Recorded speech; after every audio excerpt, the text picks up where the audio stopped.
Ya, baik. Assalamualaikum warahmatullahi wabarakatuh. Perkenalkan, saya Renaldo Prasetyo dari Prodi Manajemen. NIM saya 28920500047.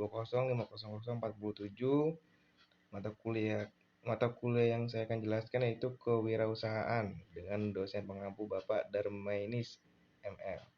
Sini saya menjalankan UAS yang diberikan Bapak Darmainis. Nah, sini pertama, kita dalam kewirausahaan itu ada kreativitas.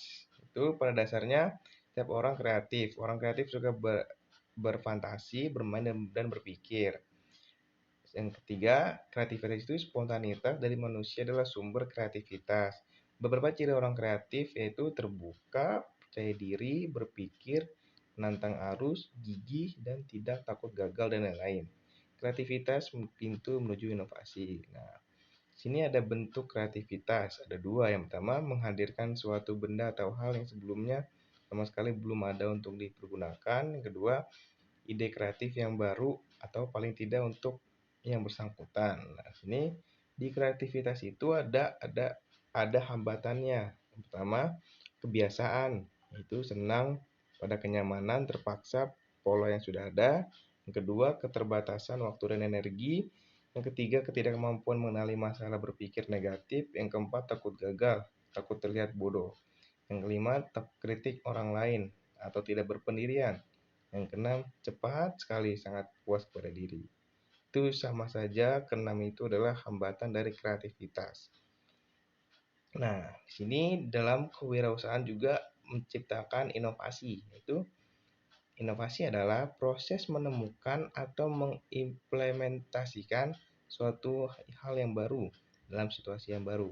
Konsep kebaruan bersifat relatif bagi setiap orang memikirkan atau melakukan sesuatu yang baru, yang menambah atau menciptakan nilai atau manfaat, faktor yang mempengaruhi perilaku inovatif. Itu dukungan terhadap perilaku inovatif dari lingkungan, pimpinan, atau ketersediaan sumber daya. Nah, sini hal perilaku inovasi itu ada generating idea, harvesting idea, developing and. Nah, di sini ada kata-katanya implementation idea, yaitu perilaku inovasi merupakan proses bertahap yang kegiatannya berbeda dengan perilaku individu yang berbeda sesuai kebutuhan pada setiap tahapnya. Nah, sini di inovasi ada tahapannya. Yang pertama, tahap pertama, mengenali permasalahan dan menghimpun ide atau solusi. Dapat berupa sesuatu yang baru atau adaptasi dari situasi yang lain. Tahap kedua, mencari dukungan untuk ide tersebut untuk mencoba membangun kerjasama antar pendukung ide. Yang ketiga, menyelesaikan ide dengan membuat model atau prototype inovasi dalam wujud yang nyata dan dapat dirasakan mengubahnya ke arah penggunaan yang produktif atau melembaga. Nah, sini inovasi ada macam-macamnya. Ada 3. Yang pertama, inovasi produk. Dalam kewirausahaan yaitu pemanfaatan produk baru atau produk yang lebih baik sehingga dapat diterima dan digunakan oleh konsumen. Yang kedua, inovasi proses bisnis atau jasa pelayanan, yaitu pengadopsian proses produksi, distribusi, maupun metode layanan yang lebih baik.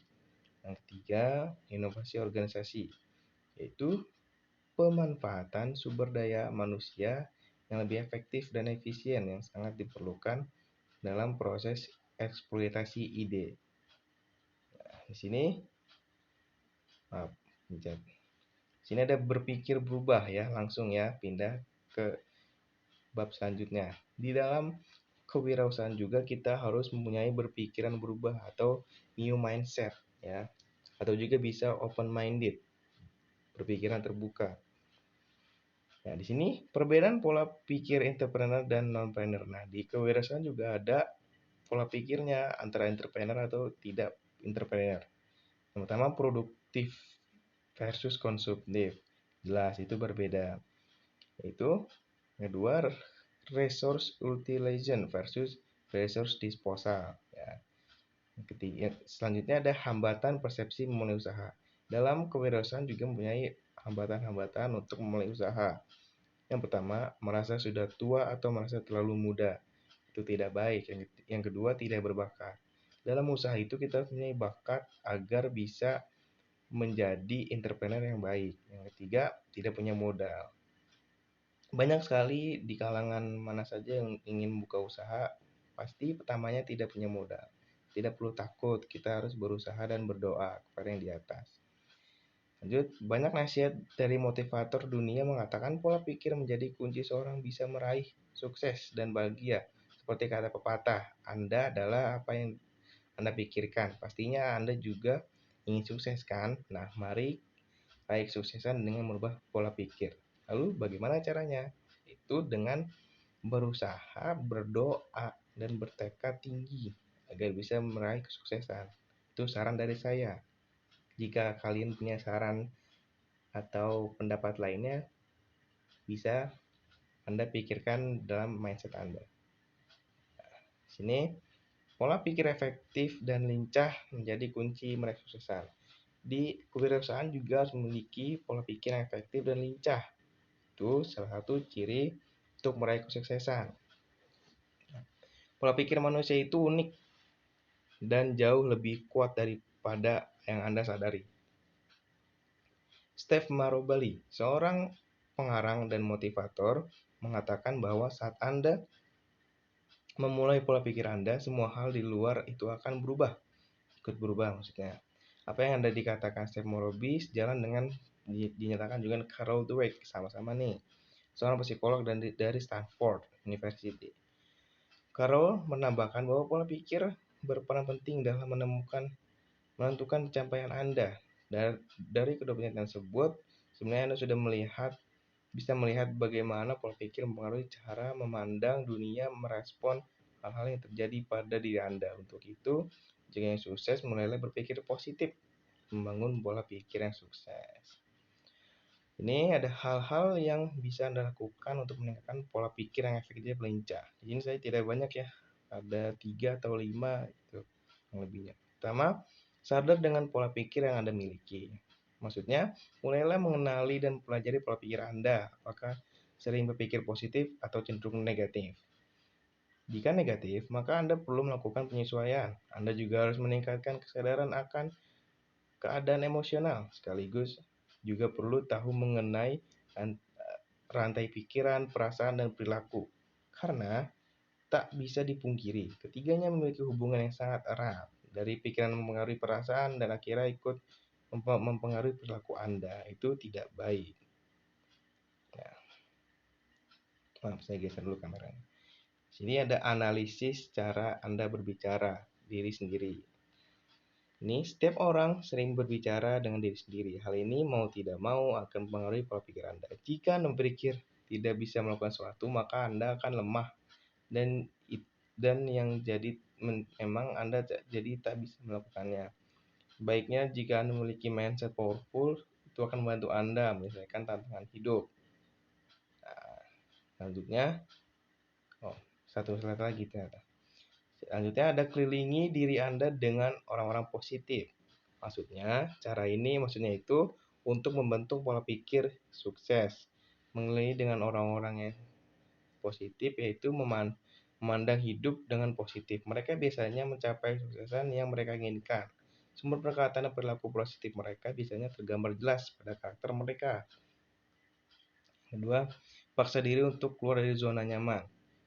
Jika saat ini Anda terjebak dalam zona nyaman, jangan diam saja. Cobalah menentukan hal-hal yang baru atau lebih menantang. Nah, ini banyak sekali di dalam kalangan pelajar maupun mahasiswa. Selanjutnya, ubah kebiasaan Anda. Jika selama ini Anda memiliki kebiasaan buruk seperti yang bertindak tanpa berpikir, Anda dapat menggunakan pendekatan dari James Clear untuk membangun kebiasaan baru yang jauh lebih baik. Pendekatan ini dimulai dengan Q, memberikan sinyal pada perubahan jelas. Craving buat kebiasaan baru tersebut lebih alternatif. Respons itu buat kebiasaan Anda jadi mudah dilakukan. Dan reward menjadikan kebiasaan dan sebagai kepuasan diri Anda. Nah, reward ini untuk Anda sudah mencapai batas sukses Anda. Nah, itu Anda harus memberikan reward kepada diri Anda bahwa Anda telah menyelesaikan tantangan tersebut. Itu saran dari saya. Sini yang terakhir berikut langkah-langkah pertama untuk mengubah mindset negatif. Ini sebagai penutupnya saya akan menyebutkan 5 ya. Pertama, saringlah informasi terbaik saja. Yang kedua, menjadikan orang-orang yang hebat menjadi role model. Yang ketiga, periksa keyakinan kamu. Yang keempat, menentukan visi dan saran. Kelima, temukan suara kamu sendiri. Nah, itu saja bisa saya jelaskan dari materi tentang kewirausahaan. Nah, kurang lebih mohon maaf. Wabillahi taufiq wal hidayah. Wassalamualaikum warahmatullahi wabarakatuh. Terima kasih.